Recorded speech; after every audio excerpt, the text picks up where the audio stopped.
I just got done watching the Alex Hormozi, Tony Robbins podcast, and it was great.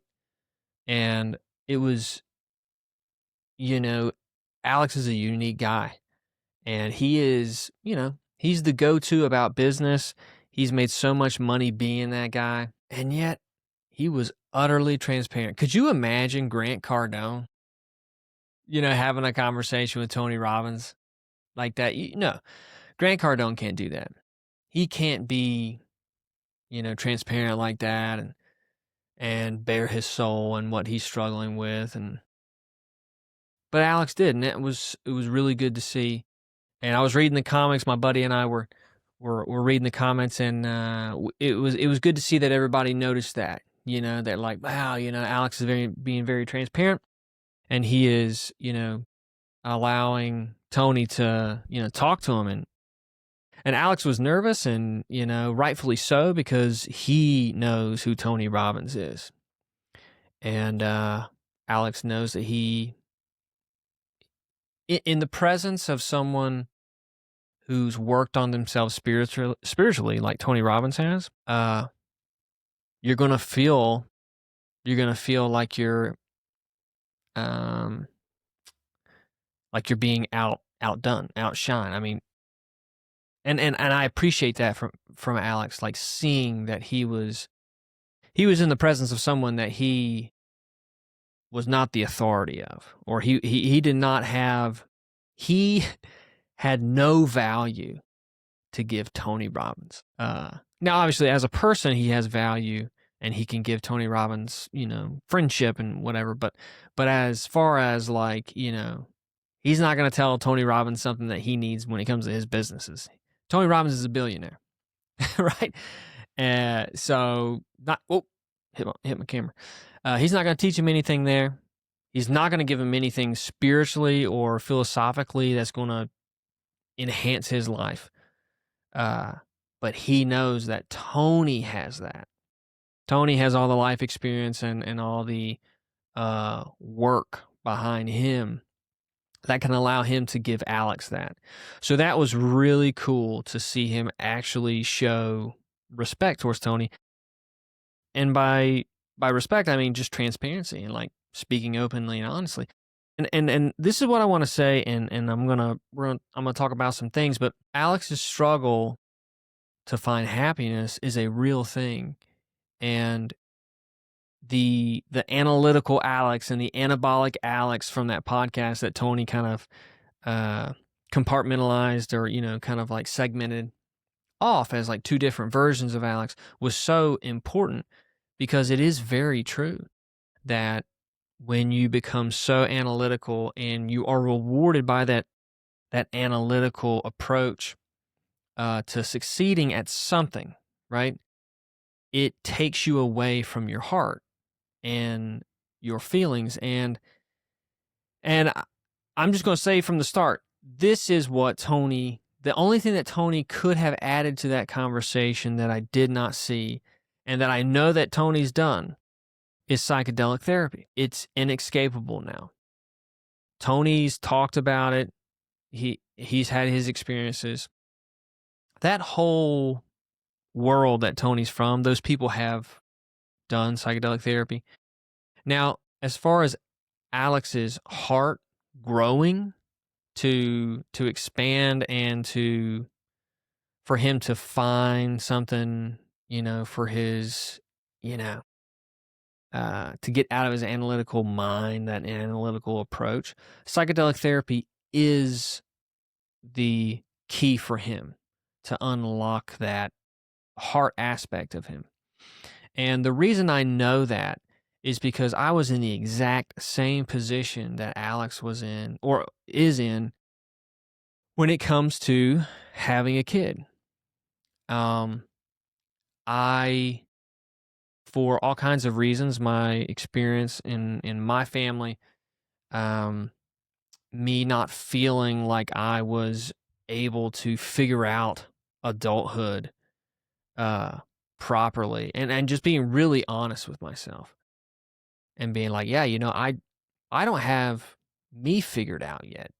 So how am I gonna teach someone, yeah, how am I going to teach my own son how to figure out being a person if I'm not confident in my ability to do it? And the reason why I felt that way and why I felt I had that insecurity around that was I was being absolutely uh I was being very honest with myself, and I wasn't lying to myself, and I found myself seeing other people around me lying to themselves and saying, "Oh, I can have a kid. I can get married. I'll figure it out." And it's like, dude, I know you. No kid should be your kid. Like, you should be the father of no one. You barely make good decisions for yourself. And you don't even know how to make a relationship work. Like, your relationship is falling apart. No shade to you, but like, I can't lie to myself like that. And I was just in my relationship, I told myself, I'm never going to get married. I'm just going to do what everyone else is not doing because I do not want to get a divorce. I want, because I know a relationship is valuable, and I know that divorcing is not the goal, right? Or breaking up is just not the goal. If we're in a relationship, the breakup is not the goal. I'm trying not to break up here. But 50% of marriages do. So I'm like, okay, well, I got to figure that out. Before I get married, I'm going to figure out how to keep a relationship together. I've never met anybody who has taken that approach. And that's why I had no one supporting me on that journey. I was alone, but I knew that my intentions were good. I wanted to make the relationship work. And if the relationship works and we stay together for our whole lives, wow, amazing, right? Amazing. So I had to become very analytical with my approach. I was doing all the right things. I was keeping myself in check. I was treating her the right way. I was leading her the right way. I found that, like, I needed to lead. And I have there's this, tug of war in a man, more so with some, less with others, right? That is like, I just, I don't want to keep having to do everything. So you let certain things slide. And so when you let those things slide, you can get irritated by it, or, difficulties in the relationship will come up because you're letting things slide. And so I started to see that in me, and I was like, okay, I got to check that. I can't be doing that. So it was like figuring out on my own, listening to relationship coaches, listening to psychologists. And what I came to understand was, like, I had to figure out me. I had to do my own therapy. I had to do my own uh, excavation into my mind and how I think and why I'm doing these things, and so I can prevent myself from doing certain things in the future and stuff like that. So it got very analytical, and it was only when I did psychedelic therapy that my heart grew. And, like, I try not to say opening your heart, because that can be misconstrued as like anything can come into you, right? And I don't mean that at all, but it's like that moment when when you're I don't know, like when you're climbing, when you climb a mountain, when you're hiking, you climb a mountain, and then you get to the top and you look over everything, like, you feel like, your chest opens up and you can breathe deeper, and, like, you're like, wow, I accomplished this height, and I can see it. I'm above where I came, and, there's like a feeling of expansion, right? Expansion is probably the better word. And that's what I felt in my psychedelic therapy when I thought about my girlfriend. And all the things in my head that I knew, I felt for the first time in this like a dramatic way, like exponentially more than I could ever imagine. And it expressed itself in like light and an image of her holding me, and like when I looked at it, it was like so bright, and like the brightness like expanded my heart, and I felt everything that I had always known about her and all the reasons why I was working on this relationship the way I was, and I felt all that, and that feeling brought me confidence. That feeling made it all click, made all the mental click with the emotional, and I didn't realize that I needed the emotional side. I just didn't know. But that's what I needed, and there's nothing else. And I think about this. I was talking to my mom right before I sat down to do this video. The only other way I could have felt ready to have a kid or felt ready to get married or something is if it was thrust on me, and then maybe I kind of like felt confident from it because I did it. But still, and yet, there's nothing that I other than a psychedelic therapy session that would have given me what I got. Um, but yeah, I had to feel all that, and when I, and then also on top of that, I had to work through my issues with my dad.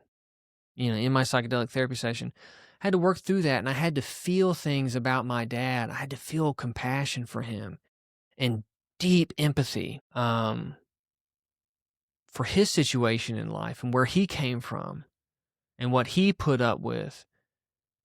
And that, and then I had to work through my own stuff that I was dealing with from my childhood that I had not really looked at properly. And once I got a better perspective on that and worked through that in my heart, and I was able to give myself grace in that moment, and then I was able to give my dad grace when I was working through the stuff with him. After that session, I came out and I was confident, and I was like, I can get married now. I do have it figured out. I legit have it figured out. And I can have a kid because my dad gave me his heart, and that's all I needed from him. And now I can give that same heart to my kid. And that was a beautiful realization in my session. And I think maybe what Alex struggles with is maybe he was never shown the heart that he needed, or he feels like he needed. And since he has never been shown it by his own father, or maybe by his mother, I mean, I think he's got a good relationship with his mom. I'm not sure, but like, and I don't know if this is true, but like, maybe he hasn't seen that, and he didn't know it. And it's like, he's just being as honest as possible. He's like, I didn't have what I needed as far as love goes from my father.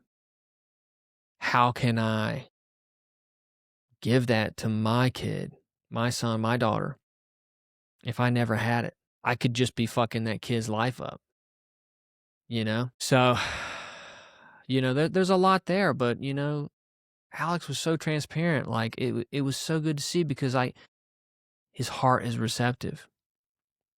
And a good therapist that'll sit there for him and be there with him and allow him to work through all that he needs to work through in his relationship with himself, his relationship with his mom and dad.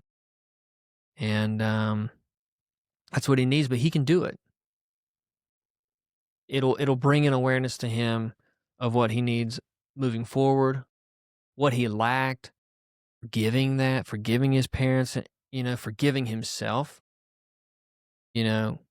I always, there's this thing people talk about when they come out of psychedelic therapy, and they're like, everything is love, man. It's just love. And like, I understand that.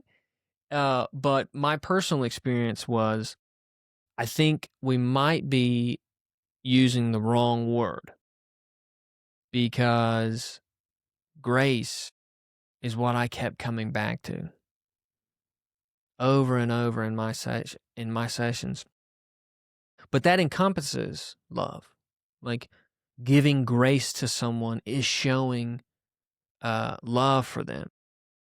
You're willing the good of someone else for their sake, not for you.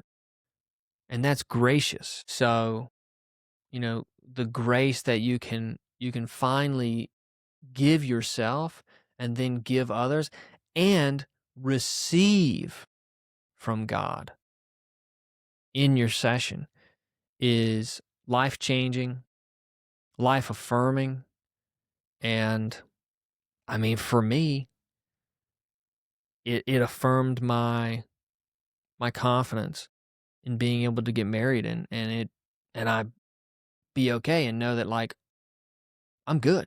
Like, I put all the work in. I put so much work in analytically that I lost my heart in a way. And then I feel God in my session, through the medicine allowed me to reconnect with it. And like, I can't go another day denying that feeling and that synchronicity of my reasoning and my heart coming together on the woman that I picked to be with. And I've, worked so hard to make it work with, and then working through my stuff and my grace, the grace I have to give myself and my dad to know that, like, all I have to do is give my kid my heart, because I was so blessed in the heart that my dad had and that he gave me his. That's it. That's all I need, because that's all I wanted and needed from my dad. And I only came to that realization in the session. Like, the gratitude I have for my dad was not because of not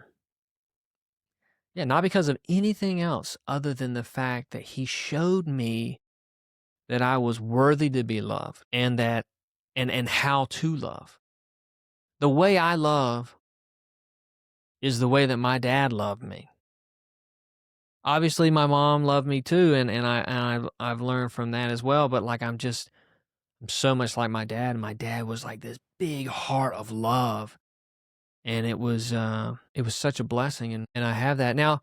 Now here's the thing, and this will be the final thing I say about the Alex Hormozi situation with Tony Robbins, and talking about finding his passion and his heart, reconnecting with his heart.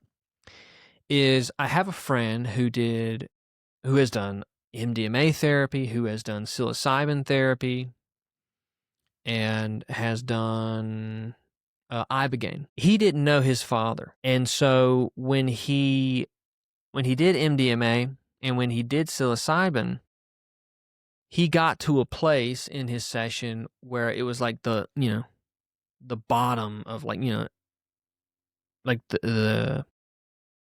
the bottom of his psyche, right? In a way. And there was something missing. And he said that, and that was very interesting to me. He was like, yeah, I felt like something was missing. And we talked about it, and he was like, that was the love of my dad I didn't have. And he was like, only through doing Ibogaine was I able to fill that hole up. Which is very fascinating, because these medicines do different things. But the Ibogaine tends to be the one that fills your cup up the most, especially when you have an empty space there. And I would love to see Alex go down that journey of Ibogaine therapy, because, and this is what he doesn't understand yet, because he hasn't done it, I don't think. Pretty sure he hasn't. But what he doesn't understand is he's not going to lose any of his analytical ability. He's not going to lose any of the quote unquote drive, but it's not, he's going to get rid of the anger, but his heart is going to inform him so much more. and adds so many layers to his ability to have impact. And that's what Tony Robbins was telling him, impact. And that's a hard thing. And that can only be, I mean, just all the firsthand accounts of people doing Ibogaine and their hearts just being kind of renewed, especially the ones who've dealt with addiction for years of their life, that comes from a feeling of, lack. 100%, it's a feeling of lack and a feeling of a lack of control, lack of being seen, lack of hope, you know, and to have that cup filled up so that you can really pour into other people in a space from a filled up cup you've never done. So that's one thing I want Alex to think about is he gets eventually, right? If he would choose this path to fill his cup up so that he can have impact from a position where his cup is filled up. And then, obviously after a session, you have to integrate everything. You have to continue to work and put time into relationships with God, yourself, and your family and friends so that you can integrate those experiences every day. And I think he will. I think he will understand that because he understands systems and he understands staying diligent and I think he will. But that's what I would say. And I'm just my buddy Brett just called me. I got to call him back. But it was a really good podcast and I love seeing that. I love Alex's content. He's so good. I mean, he is just so good. He's such a blessing to everybody, and we all know it. He is he just came on at the right time. He's been gifted in such a way, and his darkness and his pain and his suffering and all that, he's been able to alchemize into a way into giving all this information to other people. And I love what him and Tony kind of came up with there at the end, like helping 100,000 young men reach $100,000 in revenue. And that would equal $1 billion. And that was cool. That was so cool for those two guys to just kind of like work it out on the spot and see Tony work his magic and see how Alex thinks. Look, man, I was a wrestling coach. The greatest impact I've ever had was on those kids when I was like 25, coaching 24, 25, coaching high school, middle school kids and like creating state champions. Like I cared more about that than my own matches. And there's another level to what Alex Hormozi can do. And that's true for all of us, because I've experienced that in my life. Like I came out of my sessions like, wow, okay, I have so much more hope. I have so much more confidence. There's more for me to do and to enjoy and to be a part of and to build. And that's why I'm so passionate about this stuff, is because some people don't think they can do anything. Some people are so held back by the pains and the traumas of their past and their inability to be forgiven, to forgive themselves and to allow forgiveness and God's grace. And then one day they're 70, 80 years old and bitter and sad and lonely and their whole life is gone. And I don't want to see that. That's tough to see. It breaks my heart. In this day and age, one of my goals is to make Ibogaine therapy more affordable somehow. Somehow it's got to happen. More people need this to change not to change their life, but to enhance their life, to expand their life, to expand their hearts, to build better relationships with themselves with God and with others. So, all right, that's it.